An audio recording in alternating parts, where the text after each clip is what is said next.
নমস্কার প্রিয় দর্শক, কুচবিহার নিউজ টিভি 40 এবং জোরদার খবরের পাশাপাশি থেকে ফেসবুক পেজে আপনাদের সবাইকে স্বাগত জানাই। এই মুহূর্তে আমরা দাঁড়িয়ে আছি কুচবিহার ইউনিভার্সিটি অ্যান্ড ইভিনিং কলেজের সামনে। তো আপনারা দেখতে পাচ্ছেন এখানে অসংখ্য পরীক্ষা পেয়েছে। গতকালকে কিন্তু এখানে একটা পরীক্ষা হয়ে গেছিলো, পিএসসির ফুড এসআইয়ের পরীক্ষা। 3টা শিফটের পরীক্ষা হয়ে গেছে, আজকেও কিন্তু সেই 3 শিফটের পরীক্ষা হচ্ছে। এটা একদম লাস্ট শিফট, এখন 3:30টায় পরীক্ষা শুরু হবে। তো এখানে কিন্তু একদম অনেক পরীক্ষাতে ভিড় হয়েছে।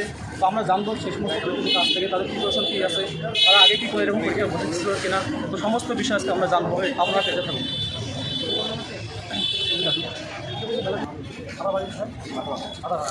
তো আপনার এখানে কী পরীক্ষা আছে?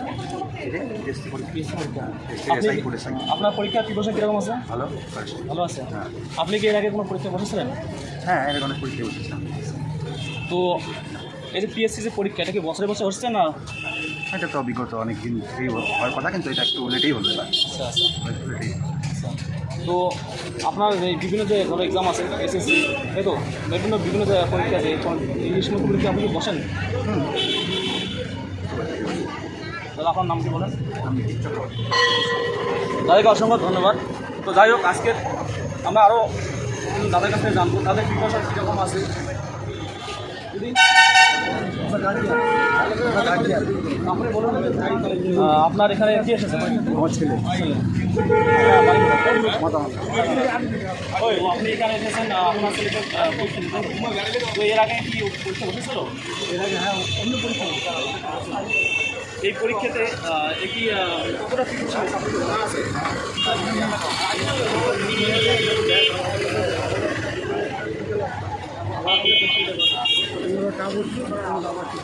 আমরা যেটা শুনলাম গতকালকে কিন্তু থার্ড শিফটের যে পরীক্ষাটা হয়েছিল সেটা খুব কঠিন হয়েছে। কঠিন মানে কঠিন, খুব কঠিন। চাকরির তুলনায় ওইটা কঠিন অনেক হয়েছে। তো এই যে পরীক্ষায় মোট কত পরীক্ষা কী আছে? এমনি তো আমার ছেলে ছিল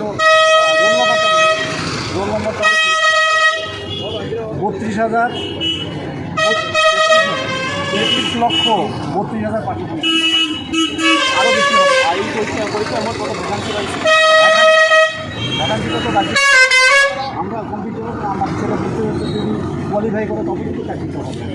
এছাড়া কি অন্য পরীক্ষা বসায়? হ্যাঁ বলে কলকাতায় বসে 4 বছর আবার অন্যান্য কোম্পানিতেও বসে আর কি চাকরিতে থাকে। চাকরিটা চেষ্টা করলে তো হবে, চেষ্টা করে যাচ্ছে। তবে কোশ্চেন পেপার যেমন প্রথম পরীক্ষা যেটা তার কালকে তো লাস্টে যেটা হয়েছে অন্যায় দিয়েছে, সাংঘাতিক কাজ হয়েছে। না, আমরা এটা এরকম শুনেছি। হ্যাঁ, সাংঘাতিক কাজ হয়েছে। হ্যাঁ, কাছাকাছি নাই। এই যেটা হচ্ছে WBCS-এর পরীক্ষা যেমন না, UPSC-এর পরীক্ষা ওই ধরনের কোশ্চেন হয়েছে কালকে যেটা হয়েছে। আমার যে দিয়েছে পরীক্ষা ওরকম হয়েছে, মানে আউট অফ সিলেবাস হয়েছে অনেকটা। আচ্ছা, আপনার নাম? আমার নাম জহুরুদ্দিন। দাদাকে অসংখ্য ধন্যবাদ। তো আমরা যেটা শুনতে পেলাম আগামীকাল গতকালকে নাকি খুব পরীক্ষা কঠিন হয়েছিল। হ্যাঁ। তো আজকে কিন্তু একদম লাস্ট পরীক্ষা, একটু পরে কিন্তু যারা সেকেন্ড শিফটের পরীক্ষা বসেছিল তারা কিন্তু একটু পরে বের হবে। একটু পরে বের হবে। তো আমরা তাদের সঙ্গে কথা বলবো, তারা কীরকম পরীক্ষা দিল আমরা তাদের কাছ থেকে শুনে নেবো। তো যাই হোক, জোরদার খবর 742 এবং কুচবিহার নিউজ টিভি 40 থেকে আমাদের সবাইকে জানাই অসংখ্য ধন্যবাদ। আমরা একটু পরে জানবো যারা পরীক্ষা দিয়ে আসছে তারা পরীক্ষা কীরকম হয়? ভালো হয়েছে। আচ্ছা, কী বিষয়ে বেশি পরীক্ষা হয়েছে এখানে? ম্যাথ বিষয়। কী বিষয় পরীক্ষা ছিল?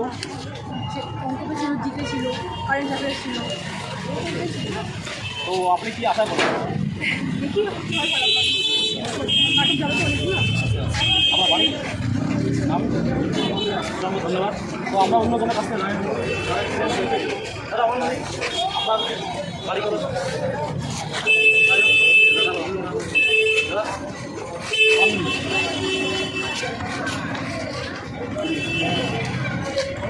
তো আমরা জানার চেষ্টা করবো, দেখি যারা পরীক্ষা দিয়েছে কীরকম পরীক্ষাগুলো তাদের কাছ থেকে শুনে দেবো কোন দাদার কাছে শোনা যায়। অনেক পরীক্ষা দিয়েছে এখানে। দাদা বলবি কিছু বলবে? পরীক্ষা কীরকম হলো? পরীক্ষা ভালো। ভালো। পরীক্ষা কোশ্চেন কীরকম হচ্ছিল আজকে? কঠিন না খবর? না, ছিল। তো পরীক্ষাটা দিয়ে আপনার কী মনে হয়? কী মনে হয় বলি, মানে পরীক্ষা কি পাস হবে? থাকবে না? আমার মনে হয় হাই থাকবে একেবারে। এটা কি পরীক্ষা বসেছেন? না, এবারে আমার বাড়ি এটা অন্য কোনো না বসুন, প্রাইভেটে দিই না। তো আপনি বিভিন্ন যে পরীক্ষাগুলো হয় যেমন SSC প্রাইমারি এই সমস্ত পরীক্ষায় যে এই পরীক্ষাগুলো দীর্ঘ 8 বা 4 বছর থেকে হচ্ছে না এসএসসি বিশেষ করে এই পরীক্ষা কিছু বলবেন? কিছু বলার নেই। এই একটা সরকার যে রাজ্যে আছে, এই সরকারের কাছে আমরা যারা এখন মানে এই চাকরির জন্য খাচ্ছি কোনো আশা রাখি না। সবটাই তো সব দুর্নীতির উপর দাঁড়িয়ে। প্রথম দিনই তো দেখলেন আপনারা, প্রথম শিফটের প্রশ্ন লিক হয়ে গেছে। গতকালকে নাকি ফার্স্ট শিফটের পরীক্ষা একদম খুব পছন্দ করি। যাই হোক, আমি এতদিন যাই না, আমার একটু ধন্যবাদ ধন্যবাদ ধন্যবাদ। তো এখানে কিন্তু অসংখ্য অসংখ্য ভিড় হচ্ছে। তো লাস্ট পরীক্ষাতে তারা কিন্তু করে প্রবেশ করবে। তো তার আগে সেকেন্ড শিফটের যারা ছিল পরীক্ষা তারা কিন্তু সবাই এখানে করে দিয়েছে। তো আমরা তাদের সাথে আরও কথা বলার চেষ্টা করবো কীরকম জানিয়ে দেবো। তো আজকে নাকি শোনা গিয়েছিল পরীক্ষাটা খুব কঠিন ছিল। আমাদের তো ওটা ছিল না, আর আমরা তো কোশ্চেন দেখতে পারিনি, আমরা কীভাবে বলবো। এখানে অঙ্ক থেকে কীরকম না, অঙ্ক থেকে নর্মালি কোশ্চেন হয়, ওইরকম একটা তেমন একটা হাত ব্যাপার ছিল না। আর জেনারেল নলেজ বিশেষ করে দিকে সবগুলি নর্মালি ছিল। পরীক্ষা আপনার খুব ভালো ছিল তো দাদা আপনার নাম বাবুল অসংখ্য ধন্যবাদ থাকে। তো আমরা জানতে বললাম যে আজকের পরীক্ষা কিন্তু একদম খুব সহজেই হয়েছে। তারা আমরা সবাইকে জিজ্ঞেস করে তো বিশেষ করে সবাই বললো আজকের পরীক্ষা একদম খুব সহজ হয়েছে। তো আজকে সরাসরি আজকে আমরা জানিয়ে দিলাম। তো অসংখ্য ধন্যবাদ।